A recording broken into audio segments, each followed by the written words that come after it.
Pernah tak kita terfikir daripada kita tadika, prasekolah sampai universiti, kita belajar di Malaysia ni, apa sebenarnya yang negara kita nak daripada kita?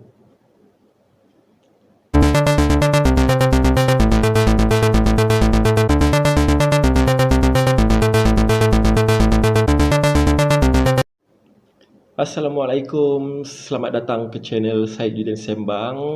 So hari ni kita nak sembang lagi, tapi tentang satu tajuk yang agak berat, tapi dengan cara yang santai, cara yang sempoi. Kita sembang-sembang je tentang falsafah pendidikan kebangsaan. Poyo kan nak sembang pasal falsafah. Tapi jom kita layan. First kali kita kena tahu apakah hasrat falsafah pendidikan kebangsaan ataupun kita panggil FPK. Apakah hasrat FPK? Okey, ni adalah hasrat FPK. Pendidikan di Malaysia adalah satu usaha berterusan ke arah memperkembangkan lagi potensi individu secara menyeluruh dan bersepadu untuk mewujudkan insan yang seimbang dan harmonis dari segi intelek, rohani, emosi dan jasmani. Usaha ini adalah bagi melahirkan rakyat Malaysia yang berilmu pengetahuan, berakhlak mulia, bertanggungjawab, berketerampilan dan berkeupayaan mencapai kesejahteraan diri serta memberi sumbangan terhadap keharmonian dan kemakmuran keluarga, masyarakat dan negara. So daripada hasrat yang dibacakan tadi, sebenarnya kita tahu yang FPK ataupun negara kita nak melahirkan insan yang seimbang, seorang rakyat yang seimbang daripada segi jasmani, emosi, rohani, intelek, dan juga seorang rakyat Malaysia yang memberi sumbangan kepada keluarga, masyarakat dan negara. So, adakah kita telah pun mencapai keseimbangan itu, dan juga adakah kita dah menyumbang kepada keluarga, masyarakat dan negara? Okey, yang saya nak ceritakan hari ini adalah dari segi aspek melahirkan rakyat Malaysia yang seimbang. Daripada segi yang pertama, jasmani, emosi, rohani, intelek. Kita panggil JERI, J-E-R-I, JERI. Dan masa saya belajar dulu ditambah lagi satu S, sosial. Jadi JERIS. Seimbang yang macam mana dari segi jasmani yang dimaksudkan? Okey, contoh dia macam ni.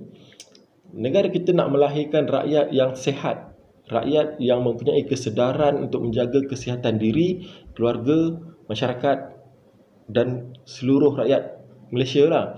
Yang pertama, daripada sekolah lagi kita dah didik dalam pendidikan jasmani, pendidikan kesihatan.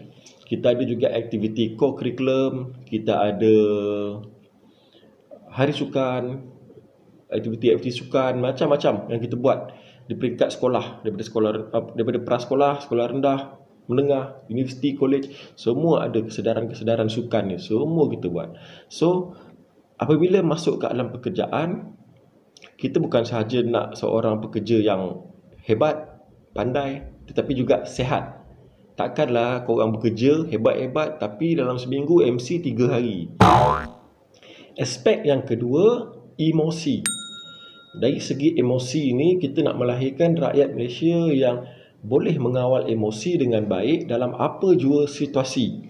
Contoh, kalau dalam situasi pekerjaan, kita nak melahirkan bos dan juga pekerja yang boleh mengawal situasi, yang boleh mengawal emosi dalam apa juga situasi yang diorang hadapi lah.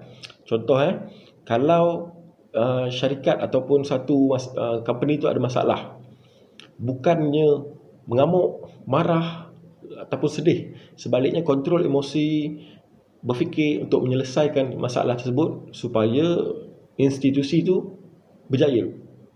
Dalam sekolah, kita dah didik benda ni daripada kecil. Dalam pendidikan Islam, pendidikan moral, kita ada unit counselling, kita ada program-program motivasi untuk mendidik dan menerapkan cara-cara untuk mengawal emosi dengan baik. Juga dia adalah untuk kita mengawal emosi terhadap sesuatu yang berlaku dalam negara. Jangan cepat mengamuk, cepat marah. Jangan cepat melepaskan sesuatu emosi pada tempat yang tak betul terhadap sesuatu isu yang melibatkan masyarakat dan negara. Macam-macam isu, apa-apa saja, kejap nak mengamuk, kejap nak marah, kejap nak bakar itu, bakar ini. So, benda tu tak sepatutnya berlaku lah. Patutnya kita dah diajar pun untuk mengawal emosi dan seimbangkan emosi kita. Aspek yang ketiga, rohani. Seimbang dari segi rohani ini adalah, kita tahu di Malaysia ni dalam rukun negara dah tertulis agama Islam adalah agama rasmi, tetapi agama lain boleh dianuti di negara ini. So rohani ini yang kita terapkan daripada sekolah, daripada kecil lagi, adalah untuk di dalam pendidikan Islam, pendidikan moral, dan juga kita diajar tentang budaya dan adat-adat agama dan bangsa lain. Dalam, kalau dulu kita ada kajian tempatan, ada sejarah yang diajar budaya-budaya pakaian tentang agama dan budaya-budaya lain ni. So daripada situ kita dah diajar sebenarnya untuk menghormati agama dan budaya lain. Sebab benda ni berkait dengan masyarakat dan negara. Dan di Malaysia pula, kita ada pelbagai agama, pelbagai kaum, pelbagai bangsa. So kita dah diajar untuk hormat sesama kita. Kalaulah kita tak hormat, itu bermakna kita masih belum ada keseimbangan dari segi rohani. Sepatutnya tak timbullah isu mempersendakan agama, mempermainkan agama-agama lain, menghina agama-agama lain. Sebab daripada sekolah pun kita dah dididik dah benda ni, dah diajar dah pun sebenarnya. So kenapa bila dah besar adanya orang-orang yang menghina, mempersendakan ni? Sepatutnya tak timbul lah kan. Sebab kita dah diajar untuk menjaga agama kita, agama orang. So masing-masing tahu peranan masing-masing, hidup dalam keadaan harmoni lah. Lagipun bila banyak agama, banyak perayaan, banyak juga cuti kan.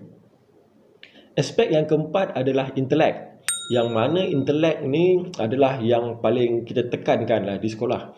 Yang mana kita nak melahirkan rakyat Malaysia yang berpengetahuan, berkemahiran, yang mana boleh bekerja dan menaikkan negara kita. Tak kisah dari apa bidang, daripada bidang ekonomi, daripada bidang sukan, dari bidang pertanian, apa-apa sahaja.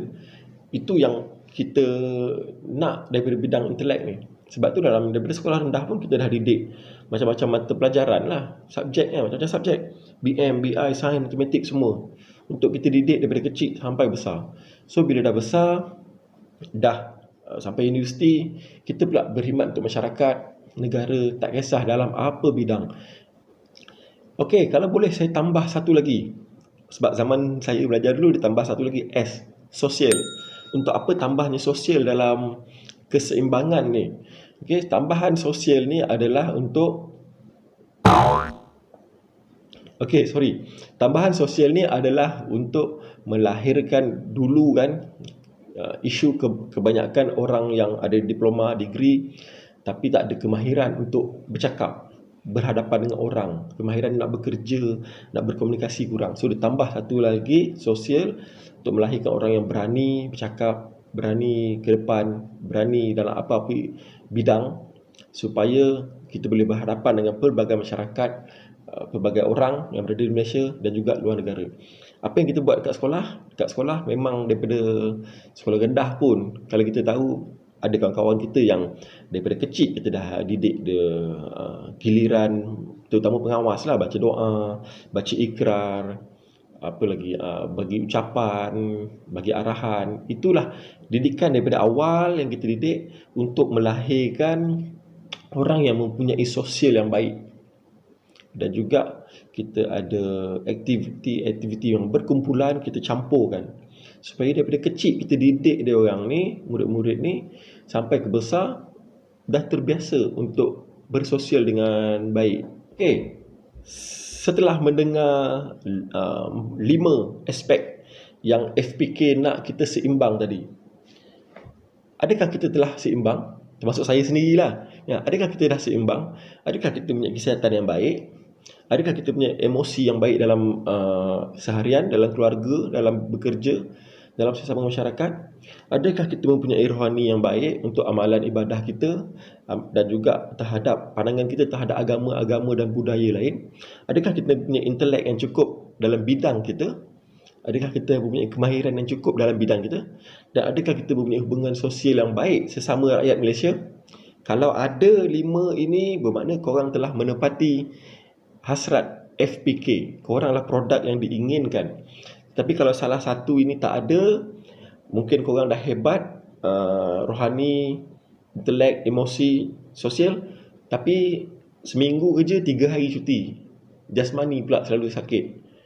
Bermakna belum seimbang lah. Ataupun dah elok, tetapi korang ada masalah dari segi emosi. Cepat marah, cepat mengamuk, gagal mengawal situasi dengan baik pun tak seimbang. So kita reflect balik diri kita. Kita tengok mana yang kurang, sama-samalah kita top up balik, kan? Sebab daripada kecil kot benda ni kita dah diajar sebenarnya sampai ke besar pun. Jadi tak timbul lah apa-apa isu pun sepatutnya, kan? So terima kasih kepada yang menonton video ini. Diharap ada sedikit input yang dapat kepada anda, dapat kita kongsikan. Mana yang baik, kalau untuk dikongsikan, kongsikanlah. Mana yang kurang, boleh komen, beritahu saya apa yang kurang. Nanti saya akan top up balik. Okey, sebab FPK ni ialah jarang orang nak cerita, dan saya pun takkan cerita kalau saya tak tahu.